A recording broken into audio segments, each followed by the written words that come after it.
What's up, guys? Justin Ledford here, the host of the Real Construction Owners Podcast. Today, we're going to be talking about an exciting topic, which is how to grow your business using channeling partners, specifically home inspectors. Home inspectors are like the golden platter. They can give you so many referrals, so you're going to want to pay close attention. But before we dive into that, I want to tell you about an opportunity to take my blueprint to ethically steal all the trials and tribulations that I had to go to become really good at winning government contracts. And I want to give this to you. I have a self-paced course. It includes 33 lectures, a 30-day challenge to make you $30,000, a comprehensive digital manual, an exclusive private online community, weekly calls with me, so you can succeed at winning these government contracts, whether you want to supply the government with cell phones or laptops or janitorial services or lawn care services, or you want to supply them with government contracts and build $1 million, $5 million roof for them. There's tens of thousands of these opportunities available every single day, and they're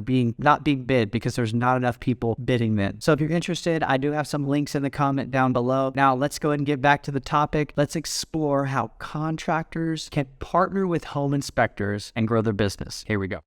Welcome to the Real Construction Owners Podcast, where we interview real construction owners and business owners doing big things to help you go from being a stressed out operator to an owner who's thriving and living your best life. Today, we have a personal friend of mine, Austin Gray, and the owner of Gray Home Inspections, Inc. out of Florida. And even though he's in the home inspection business, contractors, I know what you're thinking. You're going to want to pay close attention because I know this guy personally, and he's got many jewels of wisdom to share with you to help you grow your business. So stay tuned.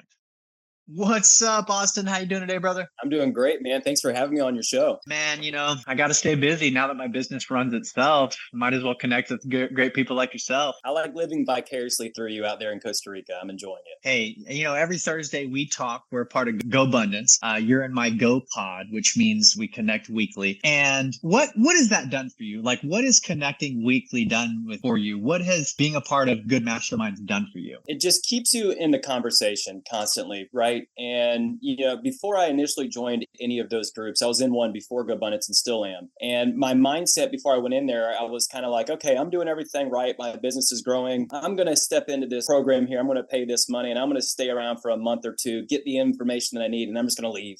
I don't need to have that. And then after being in there for a month or two, you just learn that just being in the conversation, being around people who are much smarter and brighter than you are, it really just is transformative, not only for your life, but for your business. And those two both go hand in hand, obviously.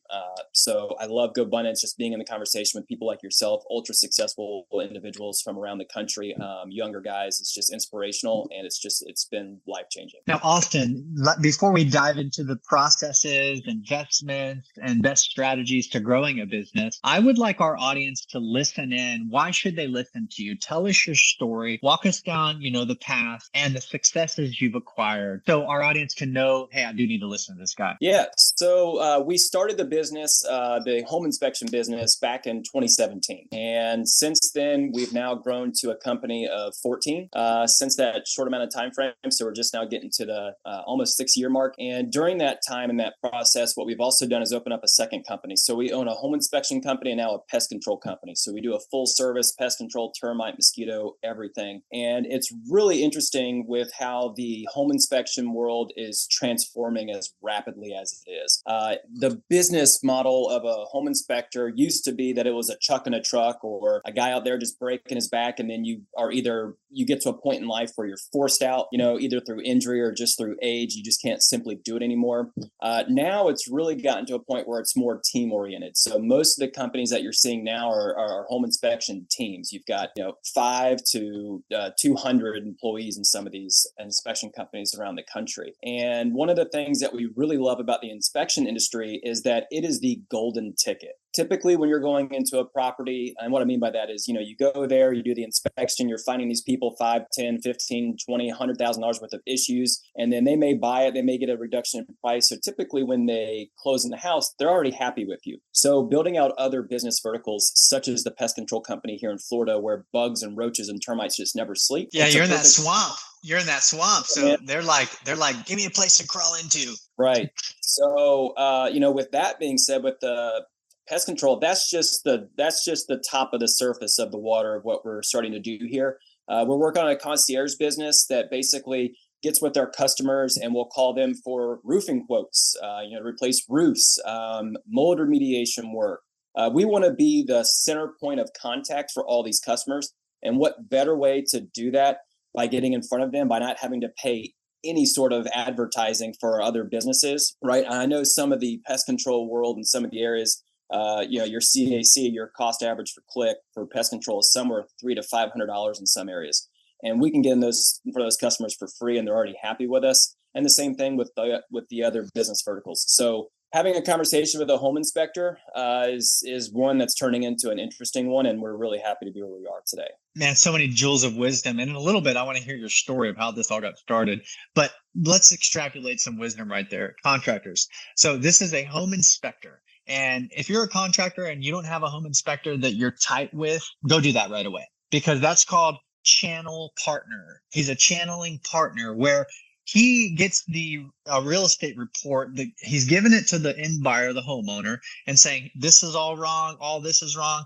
And then that homeowner already likes him and trusts him because they're like his investigator. He's the one with the little, magnifying glass looking at all the issues the homeowner would have never saw. So the homeowner likes him and trusts him. And then, there's this crack on the wall. There's this roof issue. There's this foundation issue.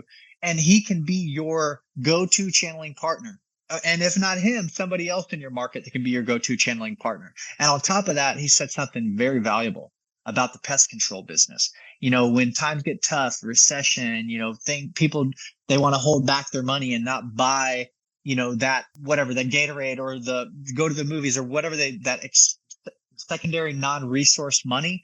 Well, if a roach runs across the floor or on the bed, you better believe Miss Jones, she's going to be calling the pest control people because she hates roaches. Is that right? That's right. And I like how you actually referenced Miss Jones, because that's the go-to name in the pest control world. No matter where you go, it's, oh, yes, Miss Jones, Mr. Jones, and the pest control assessor. Good job. Yes, same in the roofing. Hey, so now tell us your story. How did you get where you're at? What were you doing before 2017 when you started this business? Paint the picture. Yeah, graduated high school in 2007. I've got a few siblings, and my dad is an architect here in the area. And all throughout growing up, I loved doing the architecture stuff. He designed a lot of football players' houses and a lot of really famous people. So I like that aspect of being able to meet those really cool people when you're younger.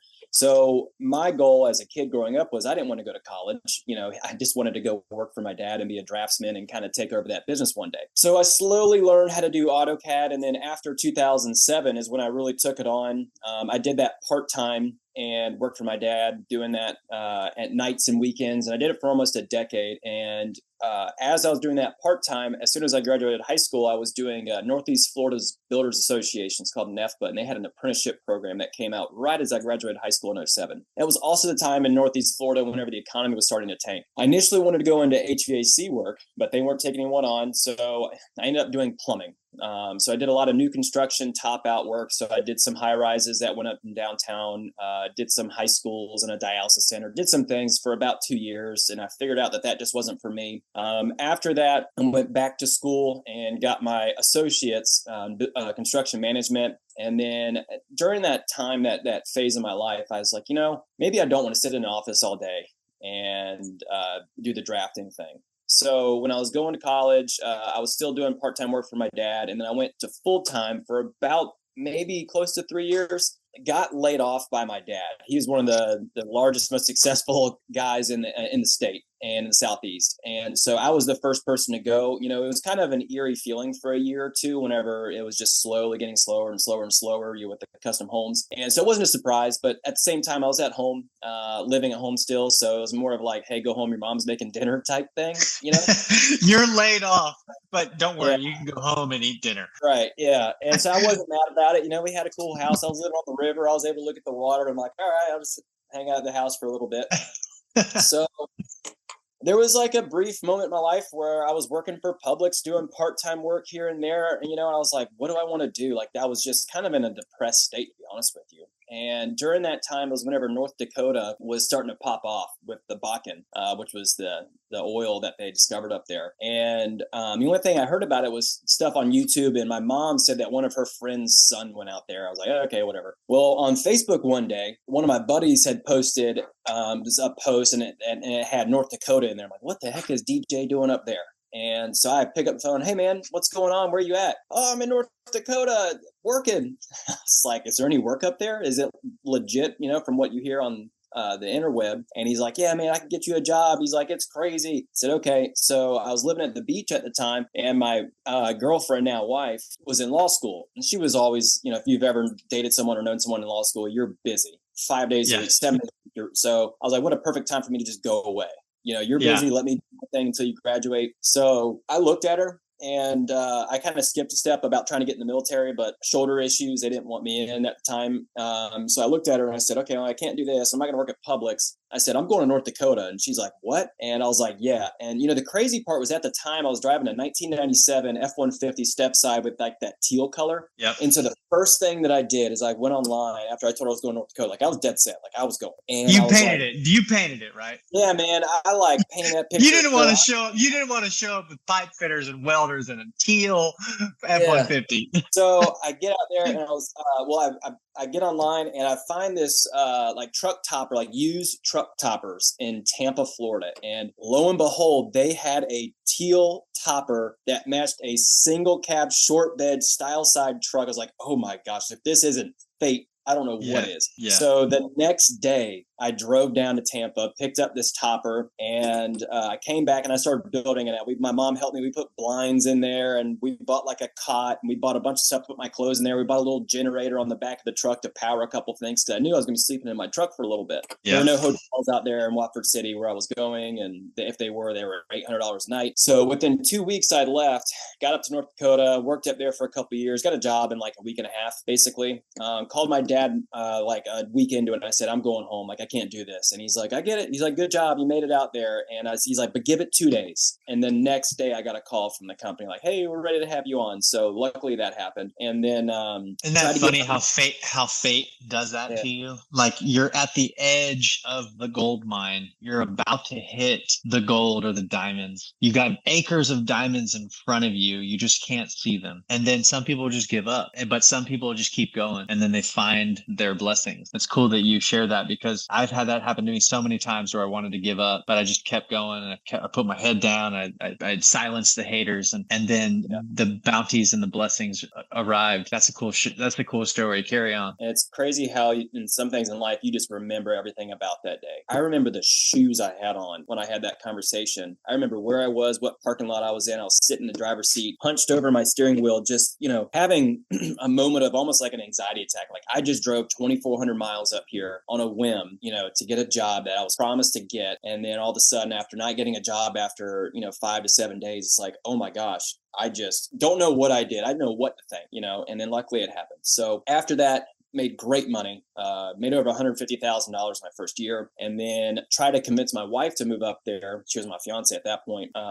She's like, "Boy, are you crazy? You're gonna take me away from these I was like, tropical sunsets?"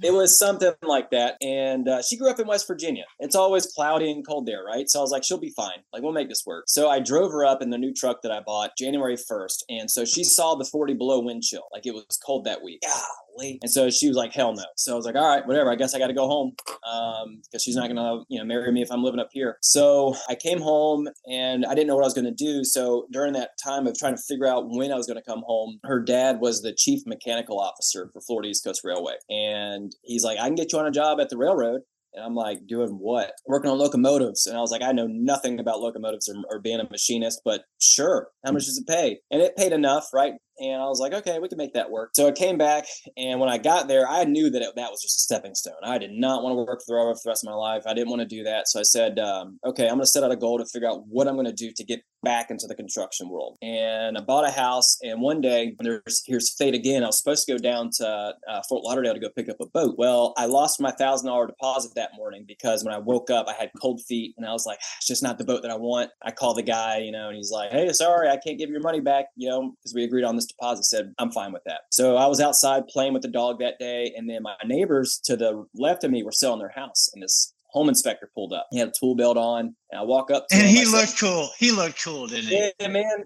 He looked. You were like, dude, this guy looks really cool. I got to see what he's doing. I don't know about cool. I know about nerdy. And hey, that's my MO. When I'm actually out working, like selling, I look like a roofer. I got the vest on. I got the belt on. I got the little hammer. And even though I don't swing the hammer or build roofs, I subcontract everything. When I go to that front door, you better believe they think I am the roofer. Yep, there you go. Yeah. Carry on. My bad. I digress. Carry on. Go on. No, you're good. That's accurate in some situations. So yeah. I don't know if you've ever walked up to a home inspector, or known anyone that's walked up to a home inspector and said, hey, are you hiring? But it doesn't really happen. So I was like, hey, man, are you the home inspector? Yeah. Why? What's up? He gave me a weird look. And I said, I'm kind of interested in being a home inspector. And it was like, really? It's like, yeah. And I told him my background. He's like, if you're interested, here's my card. Call me. I was like on a Monday, something. Yeah, I was off on Mondays. So that was a Monday. So I said, hey, man, I work at night at the railroad. I start at 3. Can I come shadow you? And he's like, call me. So I called him that afternoon at like 5 or 6. And I said, hey, I'm really interested in doing this. He's like, well, I'm going to be at this house tomorrow. I said, okay, I'll be there. So I showed up and he's like, man, I didn't think you were going to show up. And did that. And it was like a 100-year-old house, had a crawl space, a bunch of stuff was going wrong with it. And after I did that inspection, I was like, yeah, I want to do this. I could do this. I saw what he was doing. I was pretty knowledgeable. And so I was like, let's roll with it. So I started doing that. I was training with him full time, 5 days a week. I was starting at 9 o'clock in the mornings with him, and then going to work at the railroad from 3 to 11 p.m. And then you were ambitious. You were. I know my option was either the railroad or something else. You better figure it out quick before time gets a hold of you. So I started working by myself about 8 months to a year after that, because I wanted to make sure I learned from this guy that I knew everything that I could. The very first house that I did by myself, I had never done a block house because it's all wood frame around here. Never looked at a block house with him. It had a metal roof, and I still hadn't gotten on a metal roof with him during the months. And I was like, I'm freaking out, man. And I'm like, oh my God. Did you have him? Did you call him? Did you call him? Yeah. And say, dude, I said, hey, freaking out. Because he told me, and I tell our guys all the time, like, listen, like, we're going to get you trained up in, 3 to 4 months tops. And during that time, you're going to see a lot, but you're not going to see everything. I mean, there's stuff. I'll go out to a house, I don't do many now, but it's, 6 years later, I go to a house like, oh, I haven't seen that before. Like, what's going on? So I was a little nervous, to say the least. Like, I don't know what to look at or, how to tell anything. So after that, I started working with them. And the most inspections that company ever sent me when I was on my own was 3 in 1 week. And I was like, what the heck, man? Like, I'm available 6 days a week is what I told him, every day but Sunday. And so being that my dad's the architect, we got a big family and we've always been here in Jacksonville, we just know a lot of people. So a lot of realtors know our family. And I had a couple realtors within like a 2 or 3 month stretch that reached out to me. Hey, you were busy, yesterday, but I'll get you on the next. And I messaged them back. No, I wasn't busy. I was sitting at home. And so I figured out what was going on. And they were telling these people who were requesting me that I wasn't available. And I was like, I know where this is going. So I just started to start my own thing. And man, that's a valuable. Let's just pause right there. Hold that thought. So many valuable lessons in this, what you've said so far, in construction. You can figure it out the hard way by spending your time and energy and sweat and stress and tears, or you can find a mentor and model them. And that's what you did. You found a mentor, modeled him, gave you a blueprint, gave you a strategy, and you got a majority of everything you needed. That's lesson number 1. Lesson number 2, when it comes to paying your salespeople as a contractor, you want to make sure you're feeding your horses. You're giving them leads. You want to make sure that you're compensating them and giving them opportunity. Because if you don't, if it's not fair, it's not fun. That's a motto that we go by in our business. And if people feel it's not fair, then they start to think grass is greener elsewhere. So thanks for sharing that. Carry on. Yeah. Yeah, exactly. And as I'm looking in the mirror here, I was traveling all day yesterday, so I was like, I have bags in my eyes. I look horrible. So we It's get all to good. that point, right? And it kind of shows how much they valued myself, or they shouldn't have been intimidated. It wasn't anything like that. I mean, at that time, my thought process, just to be completely honest with you, was not to start my own thing. That was not my intention, but it became that way because of how I was treated and how I was valued by this company. And so I started doing it on my own, but I was still at the railroad, right? I wanted to make sure that I had a good enough customer base to make it happen. So I was doing inspections at 9 a.m. and 12 p.m., 5 to 6 days a week. I was balls to the wall. All the while, I was also still at the railroad from 3 to 11. So I would do all this. I'd be rushing around, running, getting there. I would be driving a locomotive. It's been long enough now to where I won't get in trouble. But I would be driving the locomotive around the shop, moving it around, answering a phone. Yeah. I'm available tomorrow. Yeah. Okay. Yeah. Absolutely. And so it was Yeah. at that point one day where I'm like, I got to hire somebody. As I was working for the railroad, I was like, I got to hire somebody here to help. Uh, Hindsight's 2020. I would have done it much differently, but my first hire was another technician. I should have hired an operations person first. But Okay, so let's hit on that right now. As a contractor who is maybe a one-man show and maybe has some teaming subs that get the work done, what are some lessons that you can share in scaling and growing the business past swinging the hammer or running the inspection? Like, walk us through how you've done it in a fast forward kind of method. Well, had I would have known what a one sheet is, or had I would have known to, maybe it's smart to write out a 5-year plan. Business could have been much differently, much more rapid, right? And we've done well in 5 years, but those are things that I would say, hey, if you're a single operator right now, if you're a chuck in a truck, what's your end game? What do you plan on doing in 5 years? What do you plan on doing in 10 years? Do you want to be working out there because no one else can do it as good as you, or no one else can answer the phone like you can, or no one else can do it like this? Think about it. We're in our 20s or 30s. We're all healthy. Most guys our age are proud people, and they don't want to have anyone else doing the work, or they can't see past 5, 10, 15 years. And that's where it becomes really important. You need to write out your life, your 5-year plan, and get to that point. And I'm kind of repeating myself, but the first thing that I would have done would have been to hire an operations, answer all the inbound, outbound phone calls, all of your follow-up contacts. I would have had this person going to meet with realtors, sitting in on meetings, taking away everything that wasn't the work of a technician, getting me out of the field, not out of the field, but relieving all of the day-to-day work that was taking away from my, sorry, I'm trying to put the words together. That took everything off my plate to where I could do a good enough job and not have to worry about everything else. So me personally, I would have hired an operations person first. Then a technician would have been rapidly second. I kind of did it the exact opposite. But scaling up, what we've done is we've added operations. We have 2 virtual assistants who I swore to myself that we would never do, but they have been absolutely phenomenal. They speak great English, and we interviewed them with this very specific company who deals with real estate, basically only companies. And they have just been an absolute blessing to us. And they do everything that we don't want to do and some. They'll manage our CRM systems. They book all the inspections, callbacks, refunds. I mean, you name it, and they'll do it. They'll handle it. Don't you just absolutely love virtual assistants? I have a total of 5 I can think of off the top of my head, and that's why I'm able to live this life, because I don't have to do anything. It's all done for me. If you don't have a VA and you're a contractor, write out your processes, write out what they need to do, a standard operating procedure, and then test the waters. Find somebody who can do some of that stuff for you. And I'm telling you, you might have to go through a few before you find the one, but when you find the one, it gives you your time back. It gives you your life back. Carry on.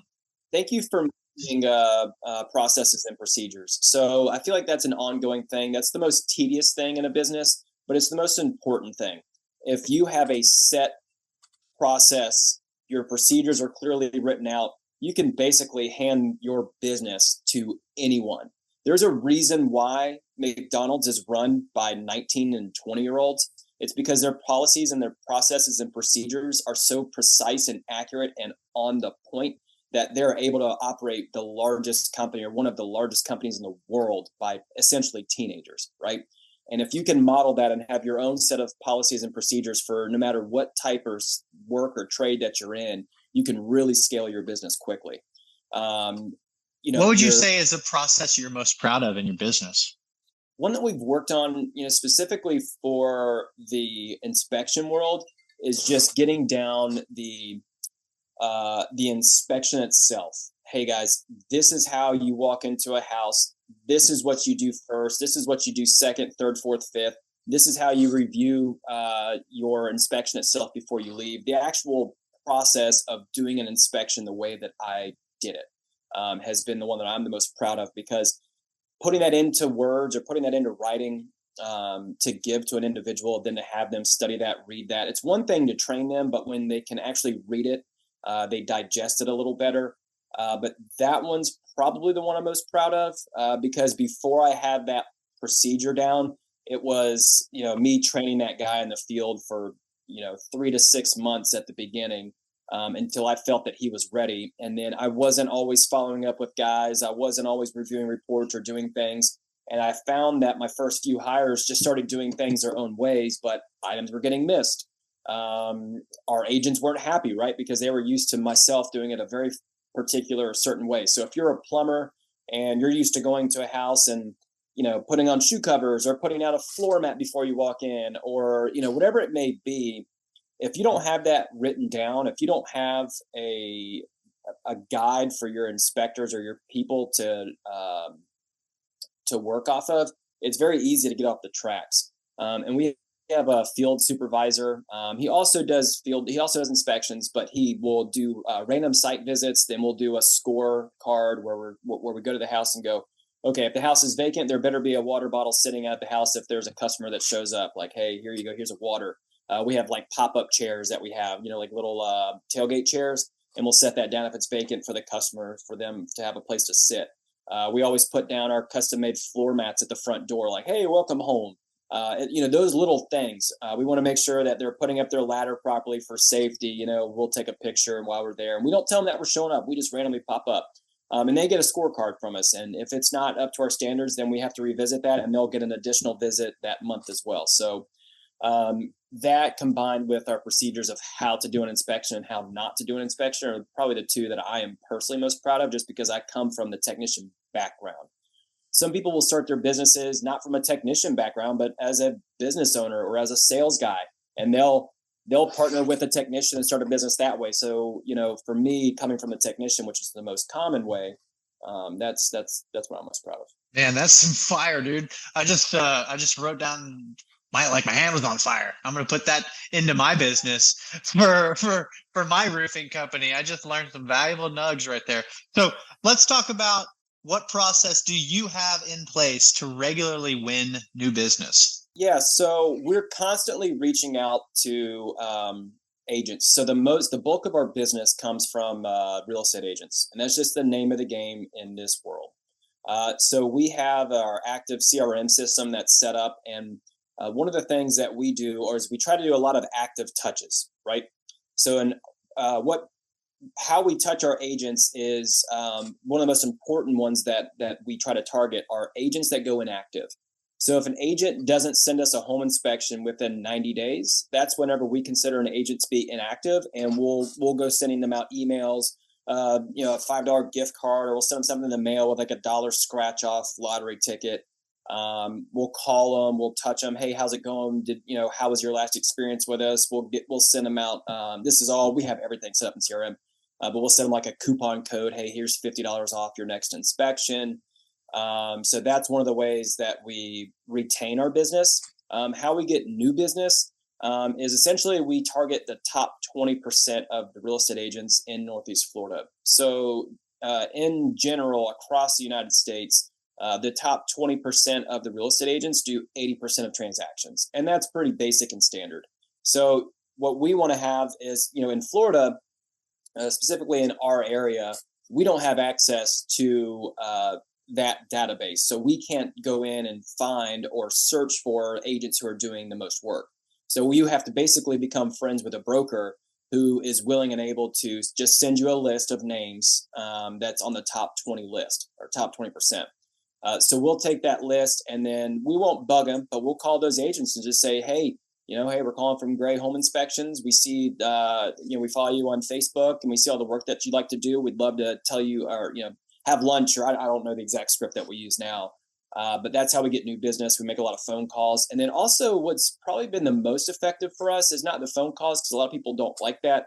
We'll send texts, but social media, man. I'm heavy on social media, but just sending a direct message on Facebook or Instagram. Hey, I see you everywhere. You're awesome. I'd love to learn more about your business. I would love to learn more about you. Would you be willing to go out for coffee or lunch or a beer or whatever it may be? I'm really good at figuring people out. So I can kind of tell for the most part, like if I need to send a message to this guy about going to get a beer, or, hey, do you want to go out and have tea? You know what I mean? But just lots of constant reaches, touching individuals and just staying on the phone, staying active on social media. And, we did have our, so let's dive that a little deeper on that topic right there. So you got the top 20, you got the broker, you get the list, and then you start reaching out and connecting with these people. Is there some type of automation or reminder that your salespeople / technicians have, like every 30, 40 days, they need to do another touch? Like, if so, what is that, where there's a process where they know they need to reach out to them? Because some salespeople are just hunters. They go hunt and they want the kill right now. And then some people on their disc profile, they're actually good at the follow-up, but most salespeople are not good at the follow-up. So I'm curious, what is y'all's process to have your technicians constantly reaching out every 30 to 45 days or whatever that number is for y'all?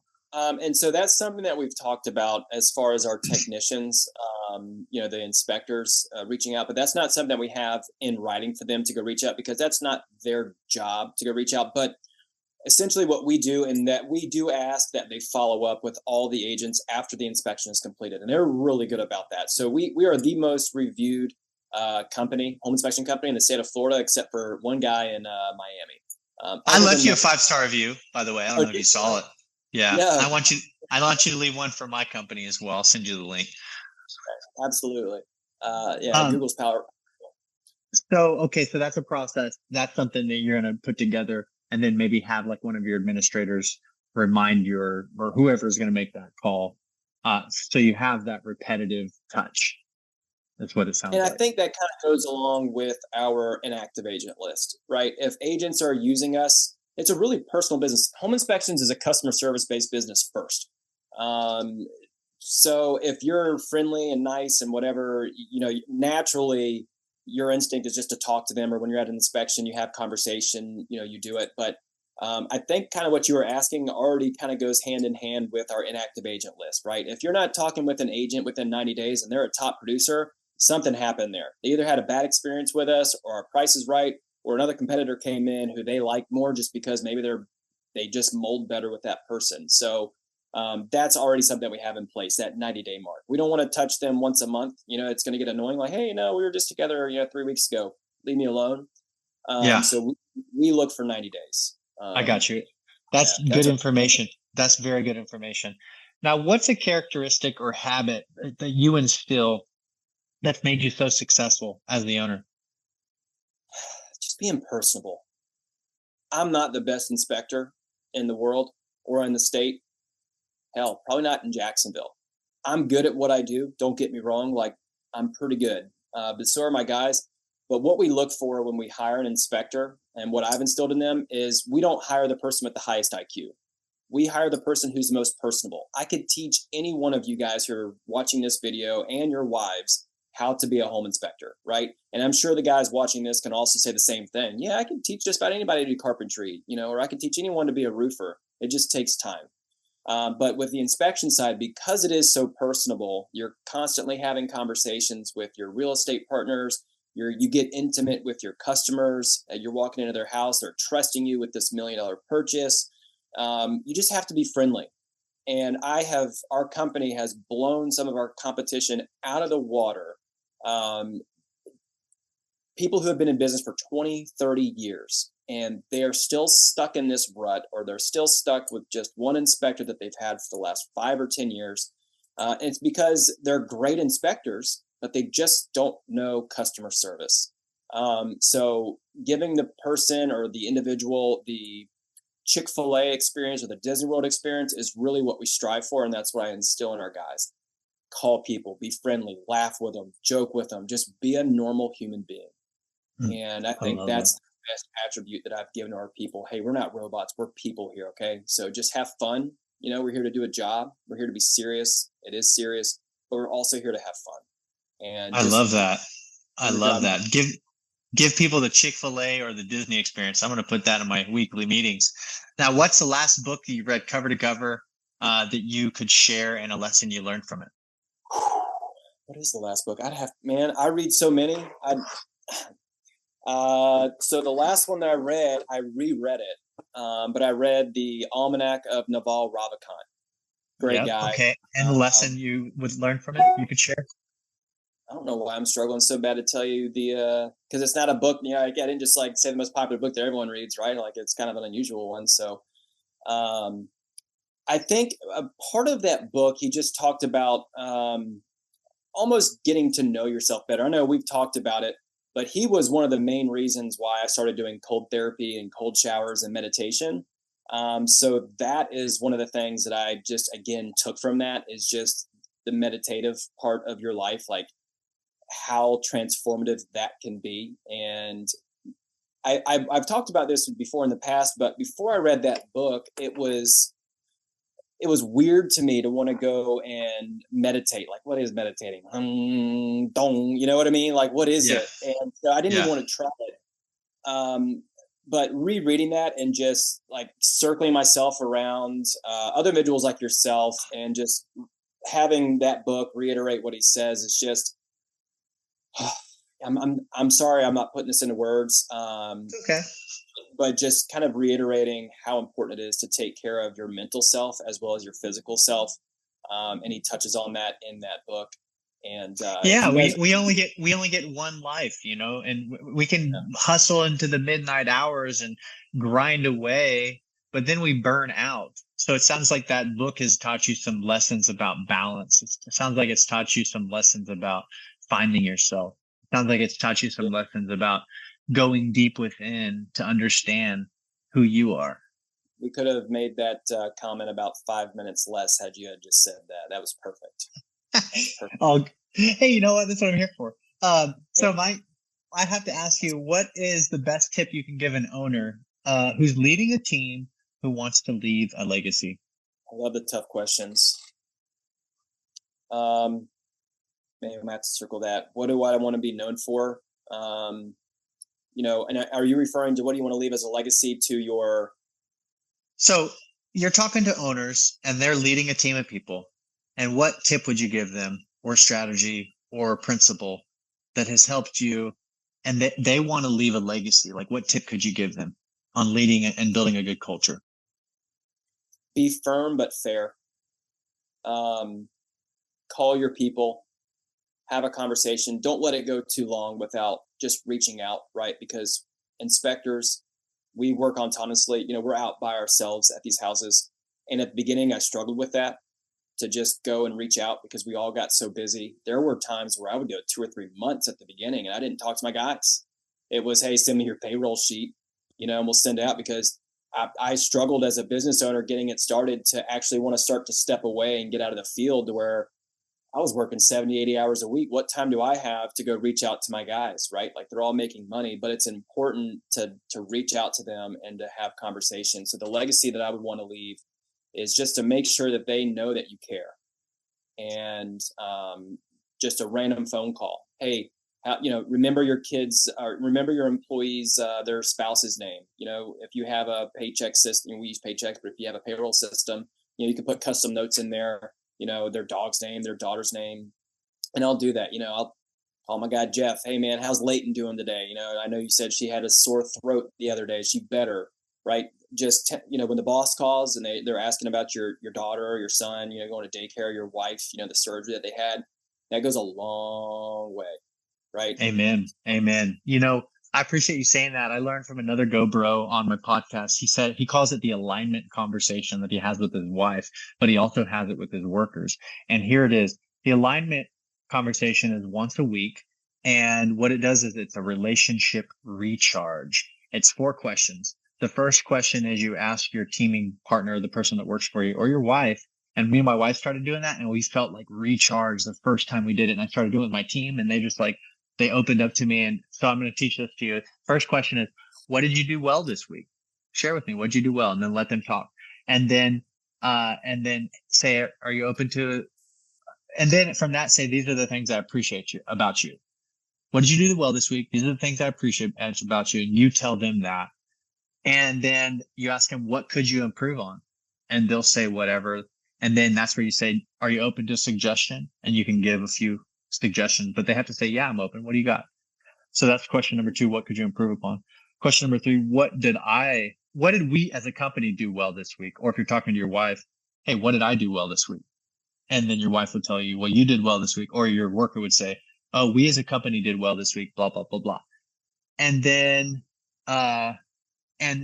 you can also ask, what could we as a company improve upon? That's one question I started asking, and I'm getting some serious insights in my business from people that are brand new that are talking to the boss. And then this week, tell me this week, how did you feel? Because people forget to tap into their feelings, and they'll tell you, this week I felt, and do that with your wife, do that with your workers, and try to, do it, man. It's phenomenal. And now I have somebody do it for me. But that's called the relationship recharge alignment conversation. Austin Gray, the owner of Home Inspections, Inc. Listen, if you're a contractor in the Jacksonville, Florida area, and you need a good teaming channel partner, reach out to him. Or if you're a homeowner listening, or if you want to reach out to Austin, what's the best way for them to connect with you? Yeah, so it's backwards, but 904-500-GRAY or 500-PEST. Pretty easy, 904-500-GRAY or PEST. And if you want to reach us on Facebook or Instagram, just type in Gray Home Inspections or Gray Pest Control. And we also got our websites that you can find. If you just Google us, we'll pop right up. Man, Austin, you delivered so many goods today, man. I got a whole page, and I love being able to connect with you on our weekly calls and also on this. Thank you so much for being on the Real Construction Owners Podcast. Love Peace. it. Thanks, man. And there you have it. I hope you enjoyed this episode today. Make sure to hit that subscribe button. Leave me a comment. Let me know what you want to learn. Let me know what you liked about this episode. And seriously, if you want to grow your business and create revenues for your family, there's no better purchaser than the government. They spend billions and billions of dollars on buying stuff, on cell phones, on laptop. If you want to come sell roofs to them, if you're a general contractor or a home builder, one of our students has made over $1 million this year by utilizing the principles that we teach. So we do have some links in the description down below. Thank you for tuning in, and I'll see you in the next episode of the Real Construction Owners Podcast. Peace.